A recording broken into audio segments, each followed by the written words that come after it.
ಶ್ರೀ ಗುರುಭ್ಯೋ ನಮಃ. ಈ ಜ್ಯೋತಿರ್ಗಾಯತ್ರಿ ಅಧಿಕರಣ ಏನಿದೆ, ಇದಕ್ಕೆ ಸಂಬಂಧಿಸಿದಂತೆ ಶಾಂಕರ ವೇದಾಂತ ಏನು ಹೇಳಿದೆ ಅನ್ನೋದನ್ನ ನಾವು ನೋಡ್ತಾ ಇದ್ದೇವೆ. ಅದರಲ್ಲಿ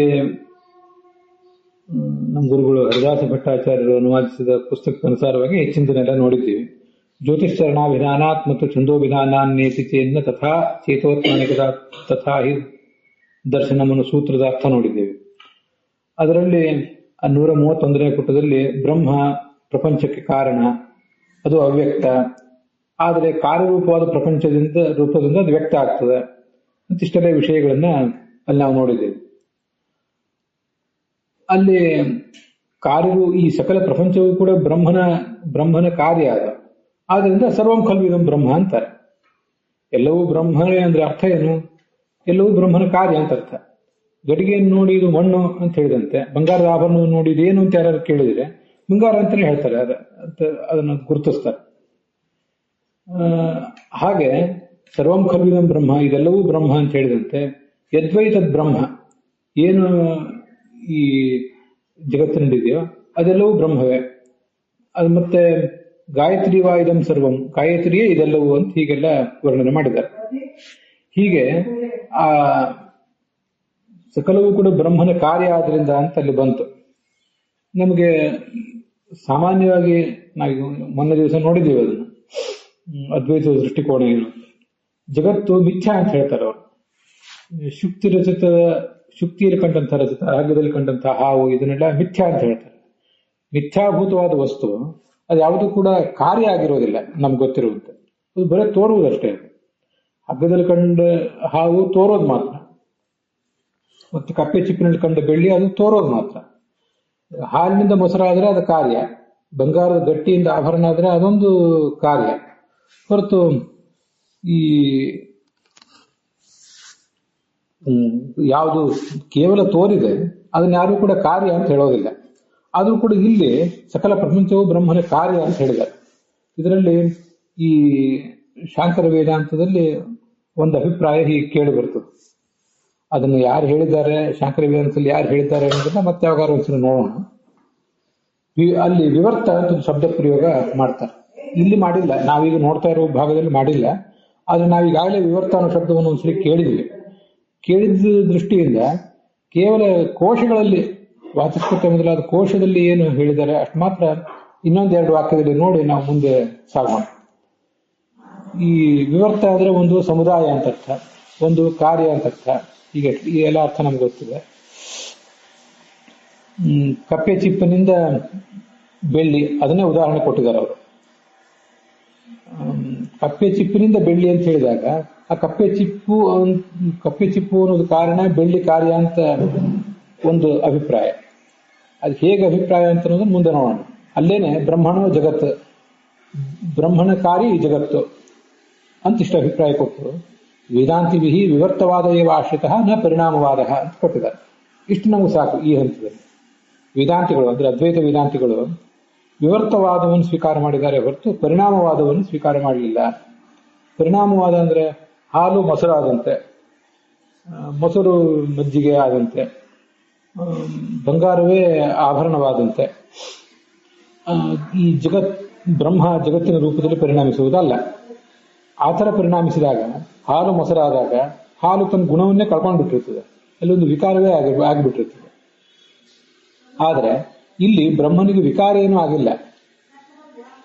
ಆದರೂ ಕೂಡ ಜಗತ್ತು ಬ್ರಹ್ಮನ ಕಾರ್ಯ ಅನ್ನೋದು ಹೇಗೆ ಅಂದ್ರೆ ಇದು ಬ್ರಹ್ಮನ ವಿವರ್ತ, ಜಗತ್ತು ಬ್ರಹ್ಮನ ವಿವರ್ತ.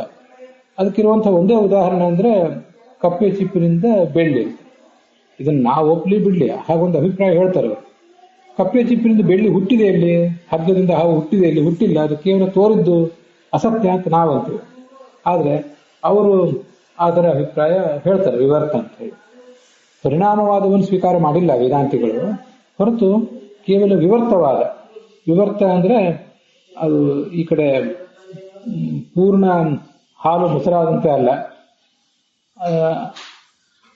ಅದರ ಎರಡರ ನಡುವಿನ ಮತ್ತೊಂದು ವಿವರ್ತ ಅನ್ನುವಂಥ ಒಂದು ಶಬ್ದ ಪ್ರಯೋಗವನ್ನ ಅವರು ಮಾಡಿಕೊಂಡಿದ್ದಾರೆ. ಸತ್ಯವೂ ಅಲ್ಲ, ಬ್ರಹ್ಮ ಹೇಗೆ ಸತ್ಯವೋ ಆ ಥರ ಇದು ಪೂರ್ಣವಾಗಿ ಸತ್ಯವೂ ಅಲ್ಲ. ಸತ್ಯ ಅಂತ ಅವರು ಅದು ಸ್ವೀಕಾರ ಮಾಡಿಲ್ಲ. ಮತ್ತೆ ಹಾಲು ಮೊಸರಾದಂತೆ ಬ್ರಹ್ಮನೇ ಜಗತ್ತಿನ ರೂಪದಿಂದ ಪರಿಣಾಮ ಹೊಂದುವುದೂ ಅಲ್ಲ. ಅದನ್ನೇ ವಿವರ್ತ ಅಂತ ಈಗೊಂದು ಶಬ್ದದಿಂದ ಪ್ರಯೋಗ ಮಾಡಿದ್ದಾರೆ.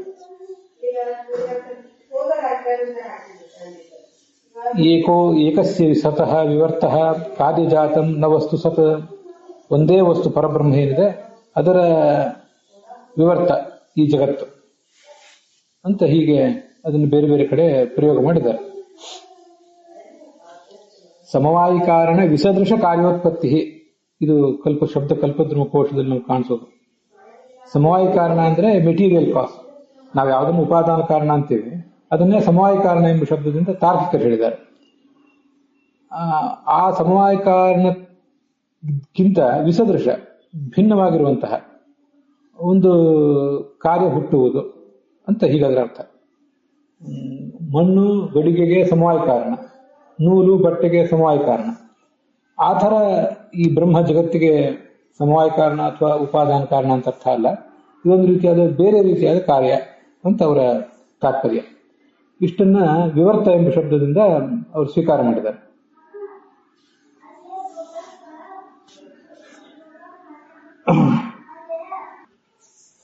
ಹೀಗೆ ಇಲ್ಲಿವರೆಗೆ ನಾವು ನೋಡಿದ್ದೀವಿ.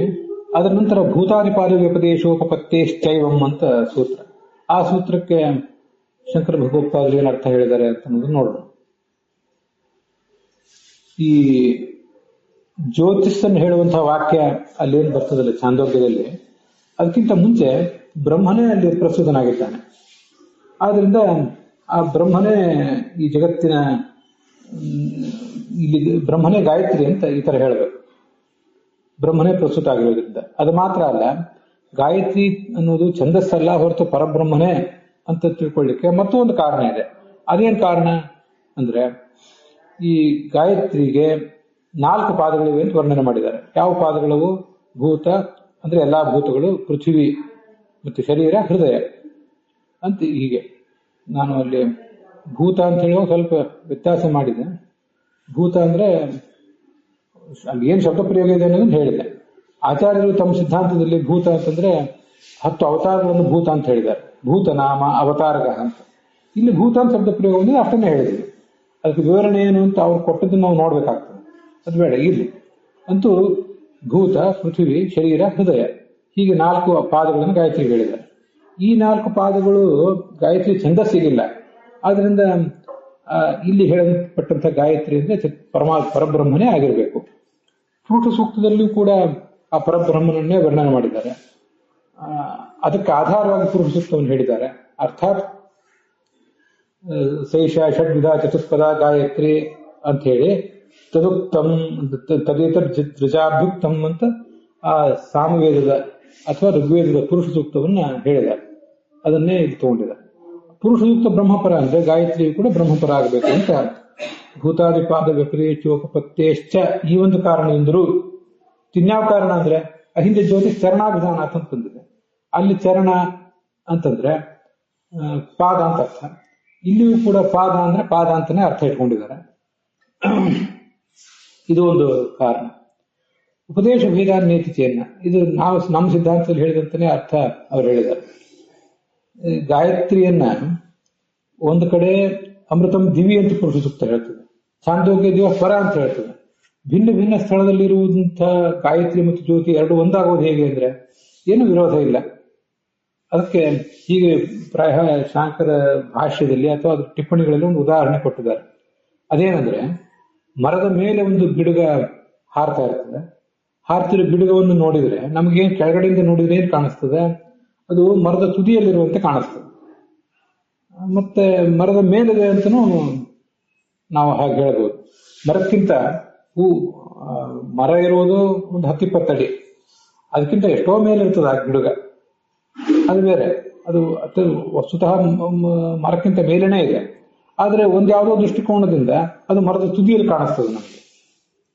ಹೀಗೆ ಎರಡೂ ದೃಷ್ಟಿಯಿಂದ ಅದನ್ನು ಹೇಳಬಹುದು ಹೇಗೋ ಹಾಗೆ ಬ್ರಹ್ಮ, ಈ ಗಾಯತ್ರಿ ಶಬ್ದವಾಚ್ಯನಾದ ಬ್ರಹ್ಮ ಅವನು ದ್ವಿಲೋಕದಲ್ಲಿರುವುದು ಹೌದು, ದ್ವಿಲೋಕದ ಆಚೆಗಿರುವುದು ಕೂಡ ಹೌದು ಅಂತ ಹೀಗೆ ಅದನ್ನ ಅವರು ಉದಾಹರಣೆ ಪೂರ್ವಕವಾಗಿ ಸಮರ್ಥಿಸಿದ್ದಾರೆ. ಇದಿಷ್ಟು ಶಾಂಕರ ಭಾಷ್ಯದ ಕುರಿತಾದ ವಿವರಣೆ.